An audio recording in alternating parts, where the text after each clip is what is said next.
el socio oculto, quién es el financista que ha aparecido en las últimas horas y que podría ser también la clave en torno a la desaparición del empresario Stefanini. 10 días se han cumplido de la misteriosa desaparición y la pista económica que marcábamos en este programa como fundamental se ha consolidado en las últimas horas. Enseguida el debate, pero antes este tema.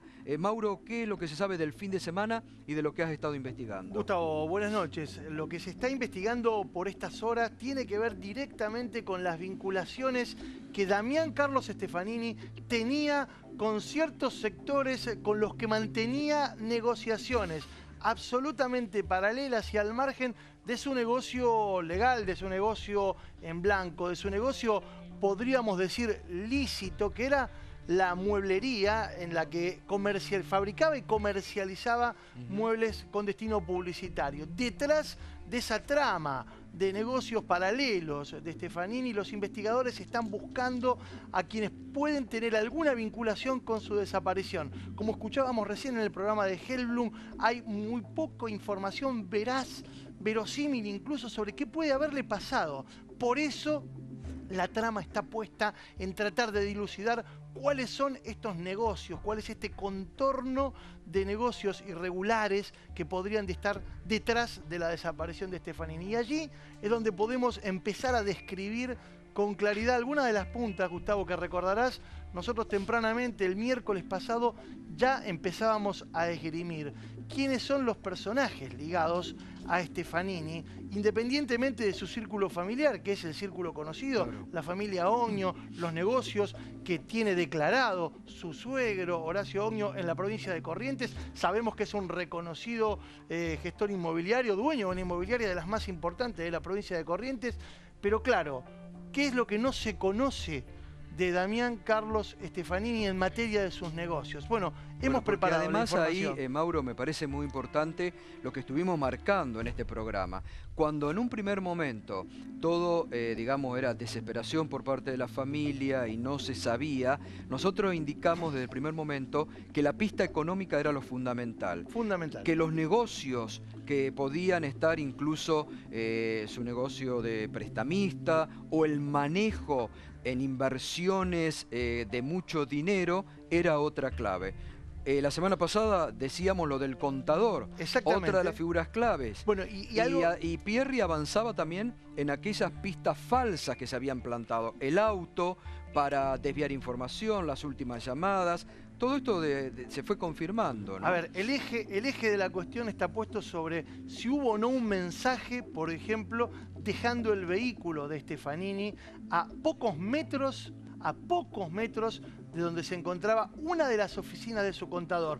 Un personaje que aparecía como misterioso, que había efectuado una declaración, pero que no se sabía ni se conocía cuáles eran sus vínculos reales con Stefanini. Hoy te lo vamos a contar en detalle, con el detalle justamente que propone la información que vamos a ir desgranando a lo largo de este primer tramo de nuestro programa. Por ejemplo, conozcamos algo de los negocios de Damián Stefanini, que, como decíamos, movilizaba grandes cantidades de dinero para terceros. En general le encomendaban a él que con determinados montos de inversión efectuara determinado tipo de inversiones. Por ejemplo, se habla de la posibilidad de compra de divisa en el exterior. Este es uno de los puntos que se está investigando. ¿Cuál es el negocio de comprar divisa extranjera en el exterior e incluso de movilizar dinero sin la correspondiente declaración? Bueno, Alejandro, vos a lo mejor nos podés ayudar a entender cuál es el negocio allí, cuál es la brecha. Bueno, justo en el día donde hoy el presidente del Banco Central de la República Argentina, Alejandro Banoli, dijo justamente que ahora se va a poner hincapié, el acento en ver si detrás de empresarios que movilizan mucho dinero no hay dinero proveniente del narcotráfico. Lo dijo Banoli hoy, ¿no? En este caso, yo, a ver, sin conocer los detalles del caso, te digo, la brecha entre el dólar oficial y el dólar paralelo genera un espacio de negocios que mucha gente en el mundo de las finanzas aprovecha. Si vos salís del país y te haces de dólares al tipo de cambio oficial más el 35% y podés volver con esos dólares y venderlos en el mercado paralelo a un más 70% o más incluso, estás haciendo una diferencia importante que había dejado de existir cuando se aplacó la brecha entre el oficial y el blue en estos últimos meses. Ahora vuelve a ser un negocio jugoso. Ahora, también está la cosa de que cuando entras al país de vuelta, no podés entrar con más de 10.000 dólares en efectivo. Claro. Si ocurre esto, ahí hay una connivencia con algún gendarme, con alguien en el puesto fronterizo que hace la vista gorda y deja pasar maletines. Bueno, esta es una de las pistas, Alejandro, Gustavo, que está investigando hoy por hoy la justicia. ¿Cuáles eran los movimientos de dinero de los cuales era responsable o tenían alguna vinculación con las actividades de Stefanini? Este es un dato que no tiene que ver con lo económico, pero sí con lo que recién decíamos. El otro día lo sugirió Miguel Ángel Pierri. Sí. Dijo, ¿qué pasa si el auto no llegó hasta ahí manejado por Stefanini? Bueno, concretamente ya hay información que permite asegurar que Stefanini no era el que manejaba el Audi S4 cuando se estacionó en la calle Roca. Ahora, ahí hay una gran, cosa de magos, porque si él sale de la casa a las 8 de la mañana y despide a la mujer, en su auto, ¿cómo es que después? ¿Qué pasó en el medio? Ahí hay una duda respecto del tiempo. ¿O no salió de la casa él? Claro, hay que ver el tiempo que transcurrió entre el momento en el que él sale de su casa. Esto está atestiguado por su esposa, claro, por la gente del propio country en donde él vivía, en San Fernando. Es decir, hay constancia de que él salió a las 8:05 de la mañana de su domicilio en este country de San Fernando. Lo que no se sabe es la totalidad del trayecto que lo llevó a cubrir. En el medio si hubo un traspaso, si él se puede haber encontrado con una persona de su confianza con quien debía encontrarse, y como muy bien dijo la semana pasada el doctor Miguel Ángel Pierri aquí, el auto fue plantado justamente en la puerta del contador. Porque lo primero que se decía es que se iba a encontrar con el contador. El contador, la persona de la que ya vamos a hablar, atestiguó, como en este caso hizo su declaración, su aporte como testigo, lo convocaron el mismo domingo en el que apareció el vehículo y confirmó efectivamente que tenía prevista una reunión para ese mediodía con Damián Carlos Stefanini, reunión que nunca se concretó. Pero avancemos en algunos de los detalles que me parecen fundamentales, porque creo que estamos en presencia de una serie de datos que hoy los investigadores para nada soslayan y que son centrales.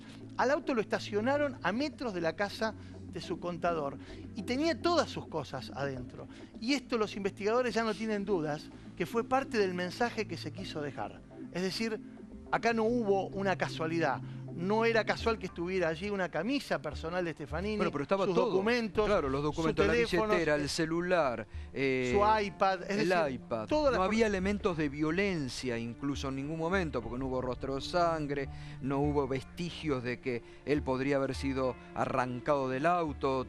Digo, hay mucho misterio. En un auto ahora sí que hay misterio. Como decíamos, Gustavo, la semana pasada, era un auto blindado, claro, que curiosamente tenía un faltante de batería, de una batería adecuada. Es decir, la batería del automóvil estaba agotada. Los investigadores se preguntaron si esto no era un dato y un testigo vinculado a Stefanini dijo, no, esta batería ya tenía problemas. Un auto nuevo, de alta gama, blindado, con todo el costo que representa, uno imagina por qué una batería vieja en ese vehículo. Bueno, este es un dato que se sigue muy de cerca, pero vamos metiéndonos de a poco en la trama económica, que me parece que es lo más interesante por estas horas. No, y además debemos decir, como lo decíamos el jueves, Mauro, hoy por hoy los investigadores están siguiendo la pista económica. Bueno, y fíjate vos, y esto tiene mucho que ver con lo que recién decíamos con Alejandro, Stefanini solía efectuar vuelos privados desde San Fernando y muchos viajes en yates y en embarcaciones con destino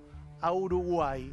Y esto es un dato que me parece que para los investigadores es muy significativo. Porque no nos olvidemos, y de esto vamos a hablar también dentro de instantes, que Stefanini había encargado la confección de una embarcación. Es decir, hoy por hoy estaban construyendo una embarcación a pedido del propio Stefanini. Y no es casual que la persona titular del astillero donde se estaba elaborando esta embarcación también haya declarado en el marco de la causa. Se llama... ¿La embarcación era para él? Era una embarcación que la había encargado él. No había constancia todavía porque no estaba finalizada la tarea en el astillero.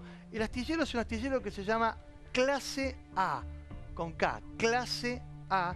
Y la propiedad es de Rubén Jorge Klang, un empresario que declaró tener vinculaciones con Stefanini, ya está presente en la causa, ya efectuó una declaración, como otros de los personajes que vamos a ir describiendo a lo largo de la noche. Más información que me parece que es fundamental para ir comprendiendo y desmadejando. Ahora, esto me parece que es ovillo. un punto fundamental lo que estás marcando, Mauro, porque el jueves también decíamos que los investigadores estaban siguiendo la pista económica porque habían detectado justamente movimientos de dinero mucho en los últimos meses que se había incrementado, ¿no? Exactamente, por eso lo decíamos recién y lo confirmamos, estaba participando claramente Stefanini en la construcción de esta embarcación que lo que tenía era la autonomía para efectuar travesías, concretamente entre San Fernando y Punta del Este. Uno de los datos era un lugar que frecuentaba mucho habitualmente Damián Stefanini y que también está en la mira de los investigadores.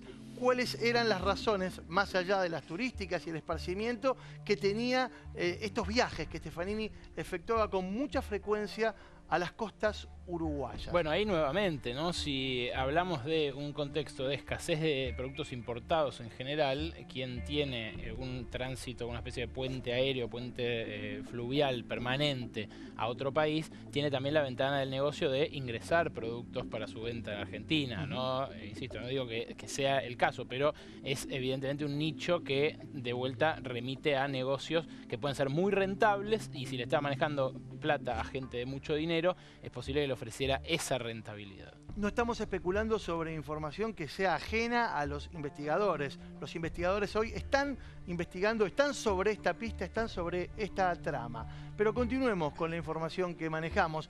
Stefanini, como decíamos hace un rato, manejando dinero de terceros, se habría quedado con un dinero, es decir, habría demorado de manera sospechosa la entrega de un dinero a una persona muy importante. Y esto indudablemente tiene vinculación para los investigadores con el posible destino de Stefanini, porque claramente lo que se estima por estas horas es que lo que se produjo con Stefanini puede haber sido un hecho por encargo, es decir, encargado a un tercero. Es decir, la persona que supuestamente pudo haber sido damnificada por este manejo irregular, eventualmente de algún fondo, de algún dinero, no sería la persona que llevó a cabo el accionar que está detrás de la desaparición de Stefanini. Bueno, todavía no estamos asegurando absolutamente ahí también nada. Hay que ver si es un sicario, ¿no? Que por una venganza, como se hablaba la semana pasada, o una desaparición espontánea del propio Stefanini por algún motivo. Por eso mismo, tampoco se descarta. Por eso mismo no hablamos sobre las razones de la desaparición, sino por de los hechos que podrían tener vinculación y que están investigando en este momento los fiscales. En el año, vamos a la constitución de las empresas legales que tenía Stefanini. En el 2003 crea la empresa Publisco SRL, que es su empresa, si se quiere, insignia, la más conocida de todas. Se dedica a la fabricación de muebles publicitarios, pero además era gerente general y administrador de otra empresa que se llama Market Argentina y que en determinado momento, como les contábamos la semana pasada, quedó en manos de dos personas, un hombre y una mujer, que tenían a momento de hacerse cargo de la titularidad de la empresa más de 65 años. Esto se repite en la mecánica de creación y constitución de empresas a lo largo de varios momentos de la vida empresarial de Stefanini. Crea las empresas y eventualmente las pone a nombre de terceros. En al menos 2 oportunidades se registra que esos terceros son personas mayores de 65 años. Ahora, Mauro, también estoy pensando a medida de que vamos sumando información y que estamos sumando desde la semana pasada. Pasamos de ser un simple empresario que se dedicaba a hacer sillas, un padre de familia honorable, y ahora empiezan a conocérsele un montón de sociedades y vinculaciones que no se conocían. Por eso hay que destacar también lo que decía el otro día Diego Ferrón, cuando hablaba justamente de cómo lo que les había pasado a ellos muchas veces la familia desconoce los vínculos sociales o comerciales que puede tener una persona, ¿no? Y Diego Ferrón recomendaba a la familia brindar información a los investigadores para poder avanzar. El tema Lo es que si le no había la tiene. pasado a él. El tema es si no la tiene, como le pasó a él. A él le pasó, bueno, pero él, ¿qué dijo? Cuando empezamos a reunirnos con las esposas, los hermanos de la otra familia, empezamos a atar cabos, ahí empezamos a ver que había otras actividades que desconocíamos. Empezamos a aportar pruebas y ahí empezó a conocerse lo que había pasado. Es muy importante destacar que nada de lo que se está investigando tiene ninguna intencionalidad de imputar o mencionar como responsable a nadie de los que en este momento forman Estamos parte. haciendo una descripción de los hechos, Ni no de la estamos persona imputando que hoy, conociendo. ni de la persona de hoy cuyo paradero se desconoce, como es Damián Stefanini, ni de su entorno familiar. Lo cierto, y acá hay penalistas muy prestigiosos que nos pueden dar la razón, en todo caso contradecirnos con herramientas, me parece y da toda la impresión que cuando se produce una situación de este tenor, se investiga mucho a la persona para saber cuáles eran sus vinculaciones y cuáles eran las eventuales razones que pueden estar detrás de la desaparición. Continuemos con la información. Cuando hablábamos de Stefanini y nos referíamos a las relaciones comerciales, decíamos recién que Stefanini se dedicaba a formar sociedades en donde invertía el dinero y después lo que hacía era cobrar, tener un recupero a partir de un porcentaje del negocio que esa empresa generaba. Es claro, no se trata de una actividad ilícita, se trata de un modo eventual de poder generar una ganancia a partir de una inversión que en general lo que se hace en este caso y lo que hacía Stefanini era conferir la titularidad hacia los terceros y como mencionábamos recién, en muchos casos estos terceros se trataba de personas que no tenían, que tenían más de 65 años. Continuamos con la información, Nico, porque me parece importante hacer hincapié en el personaje del que hablábamos la semana pasada. Cuando nadie lo mencionaba con nombre y apellido, nosotros en el programa del jueves lo mencionamos. Se llama Marcelo Jorge Scopa. Es el contador. Todos lo conocimos como el contador, pero en realidad...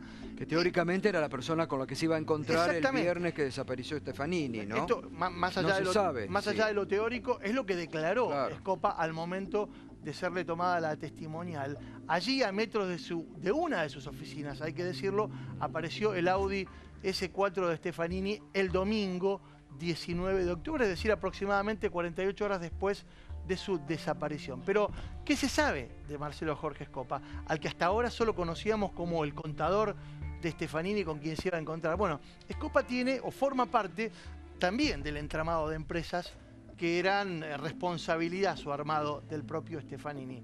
Porque fíjense, la información que tenemos lo confirma, Scopa había sido socio, tenés Nico ahí la información en la placa, porque Scopa había sido socio también de uno de los socios de Stefanini, que se llama Alberto Francisco Correa. Correa fue y era socio de Stefanini en la empresa que mencionábamos recién, Publisco SRL. Sí. Y Scopa es socio de Correa en esta empresa, esta sociedad anónima que se llama Diomare y que se dedica casualmente al mismo rubro que la empresa que tenía Correa con Stefanini. Bueno, esto la señora, la esposa de Stefanini, lo niega abiertamente. Yo por radio le pregunté si había negocios, además de la relación como contador que tenía con él, y ella lo niega terminantemente, lo cual habla de o que lo desconocía. ¿Lo niega por desconocimiento o lo niega porque conoce? Le insistí, le pregunté 2 veces, ¿tenía negocios, además de su relación como contador, tenía negocios en común con el contador? Y se decía no, y estoy segura que no. Con lo cual habrá que... Bueno, ahí hay un dato, Ale, porque nosotros lo que hicimos fue una búsqueda a través de un sistema que para nosotros los periodistas es muy conocido, que nos permite establecer vinculaciones que interrelacionan a determinadas personas, y en este caso aparece como vínculo Scopa presente en 2 empresas, una de las cuales lo tiene como socio a Scopa del socio de Stefanini. Pero hay un dato más. Esos son registros públicos. Bueno, además son eso iba a decir, públicos. hay que ir a los registros públicos, claro. constitución de sociedades y ahí va a saltar. Exactamente, ¿no? pero hay un dato más que los vincula, y es este que les vamos a dar ahora y que el otro día mencionábamos. Scopa y Stefanini presentan un mismo domicilio alternativo ante la FIP. Unas oficinas que están en Avenida Maipú, 1855 en el partido de Vicente López.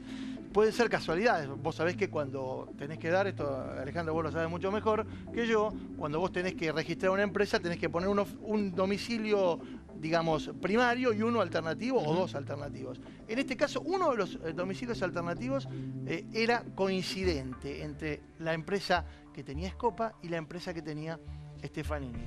Todos datos, insistimos, que obran en poder de los investigadores y que forman parte de este entramado de relaciones empresariales que podrían estar detrás. Y cuando lo decimos en potencial, lo decimos porque todavía no hay ninguna demostración, no hay ninguna prueba jurídica contundente. Son solo indicios que obran en poder de los investigadores judiciales y policiales y que darían, digamos, la posibilidad de que estuviéramos en presencia de una de las motivaciones por las cuales desapareció. Las pistas, reafirmamos lo que decíamos la semana pasada, las pistas de los investigadores siguen la ruta económica, siguen el tema económico y es hoy por hoy la principal hipótesis de investigación en torno a lo que venimos describiendo en estos días. El doctor Fernando Burlando, ¿qué tal? Buenas noches, gracias por venir. ¿Puede haber tanto misterio en torno a la desaparición? 10 días sin que se conozca ningún dato sobre dónde podría estar. Porque habla también de si se lo llevaron de gente muy profesional. ¿Dónde lo pueden tener? Si él se fugó, ¿puede dejar no puede dejar ningún tipo de huellas? Es factible que sea este tipo de situación, es normal.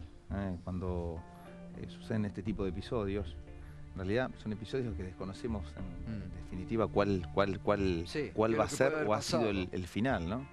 Pero no, tranquilamente, aparte es muy difícil, o sea, se dificulta mucho la tarea de los investigadores el encontrar una persona que seguramente, o bueno, dadas las hipótesis, puede estar en situación de riesgo y evidentemente escondida o secuestrada o vaya a saber privado de libertad dónde, ¿no? O sea, ahora, evidentemente el tema económico a mí me llama mucho la atención ese comentario, ¿no? El tema de una posible deuda, yo diría que prácticamente categóricamente hay que seguir esa línea de investigación de una manera deuda intensa, ¿no? o plata que se manejaba, grandes cantidades que se manejaban, que esto despertó, digamos, la sospecha inicial de los investigadores, los montos que se habían adquirido, el nivel de vida que se había adquirido en los últimos tiempos, también algunas relaciones que se estaban investigando respecto al suegro, ¿no? Pensemos esto, la familia Oño, que es la familia del suegro, de la mujer de Damián Stefanini, es una familia que tiene un muy buen pasar económico, son propietarios de empresas, como les decíamos, Oño es titular de una de las inmobiliarias más importantes de Corrientes y su esposa es titular de una de las expendedoras de combustible, una estación de servicio muy importante allí en la capital correntina, lo cual justifica el movimiento de dinero en muchos casos en las cuentas que, insisto, no son públicas, pero que están al acceso de cualquier, digamos, juez o fiscal que investigue los movimientos comerciales de la familia. Lo sospechoso son algunos otros vínculos y ahora vamos a mencionar a otro de los personajes de esta trama que se llama Fernando Caparrós Gómez. Fernando Caparrós Gómez es también un financista que estuvo vinculado, de hecho está imputado en la investigación judicial por supuesto lavado de dinero y defraudación a raíz del manejo de los fondos de la Fundación Madre de Plaza de Mayo. También fue uno de los mencionados junto a su socio, Jorge Fidalgo, en lo que fue la investigación del triple crimen de General Rodríguez, porque tenía vinculaciones, entre otras personas, con una de las víctimas de aquel triple homicidio, Sebastián Forza, ni más ni menos, y que es una persona a la que lo conocen mucho en el mundo de los prestamistas. Tiene un apodo con el que lo conocen, es Señor Muerte si no le pagás. Una persona que indudablemente ha tenido ya varias averiguaciones en torno a estas cuestiones y, como les digo, está muy, en este caso, vinculado a episodios en los que, ya hemos mencionado, tuvo alguna participación. ¿Cuál es el vínculo? Ahora, eso te iba a preguntar, ¿y qué vínculo tenía con ¿Cuál Stefanini? es el vínculo con Stefanini? Bueno, información vínculo que obra en este momento en poder de los investigadores judiciales, lo menciona como una de las personas con las que Stefanini pudo haber tenido comunicación en los últimos días previos a su desaparición, en busca, indudablemente, cuando hay un financista, cuando hay un prestamista de por medio, indudablemente lo que se está buscando es algo relacionado con dinero. Por eso es muy importante, y lo decía el otro día Pierre y lo ratificábamos aquí en este programa, es muy importante la pista que los investigadores están construyendo respecto de los últimos llamados telefónicos. Doctor Burlando, la policía de la provincia de Buenos Aires, porque esto está en territorio de la policía, la Fiscalía de San Isidro, la policía de Buenos Aires investiga, ¿tiene capacidad tecnológica para hacer el seguimiento de celulares, últimos llamados y hacer las relaciones, las interactuaciones del caso? Se lo garantizo. ¿Sí? Se lo garantizo. Realmente hay personal policial muy preparado, que se especializa precisamente en este tipo de tarea. De hecho, bueno, han hecho investigaciones que, bueno, ya hoy por hoy son historia, pero han sido determinantes para esclarecer hechos, no sé, llámese el de Píparo, o sea, infinidad de casos que realmente han tenido un resultado excelente y aparte muy profesionales y tecnológicamente para dar todas las respuestas. Ahora, ¿por qué? La verdad que uno se pregunta, ¿no? 10 días sin ningún tipo de vestigio, ¿dónde puede estar? Esto de que el auto aparentemente no fue manejado por él hasta el domicilio donde fue encontrado. Dadas las circunstancias, le va a ser, o sea, realmente va a ser muy dificultoso, ¿no? Hallar algo, hallar un rastro, prueba, evidentemente. Si ha sido por propia voluntad o por voluntad ajena, las cosas se hicieron precisamente para esto, ¿no? Para que no existan rastros. O sea, ha sido gente, evidentemente, especializada o en su caso ha habido un mensaje o una voluntad de no dejar ningún tipo de rastro, ¿no? O huella, ¿no? Ahora, discúlpame, no, Mauro, digo, esto también nos tiene que preocupar, digo, porque está hablando de especialistas que pueden operar así, a plena luz del día, sin dejar ningún tipo de vestigio, pueden hacer desaparecer a una persona y 10 días, por más avance tecnológico y todo que haya, pero que no se conozca, digo, esto nos debe preocupar, me parece también, ¿no? Sí, obviamente. Y al respecto hay mano de obra de estas características en el país, viene ingresando hace ya mucho tiempo, es creo yo una de las grandes preocupaciones de todos los poderes ejecutivos, ¿no? Tanto provincial como nacional. Es un tema realmente preocupante, más allá de la desorganización, más allá de la inseguridad. Este es un tema que se incluye dentro de lo que es la inseguridad y que evidentemente se pueden manejar con mucha libertad, con mucha displicencia, en un país donde los controles evidentemente no funcionan como deberían funcionar. Es decir, puede haber sicarios como evidentemente... Bueno, ya hemos tenido, ¿no? También eso, ejemplos. Hay otros ejemplos... Unicenter, o sea, hemos tenido ejemplos, pero realmente que son categóricas muestras de que o sea, esto no es parte de ninguna postal, de ninguna película, sino que es parte de la realidad.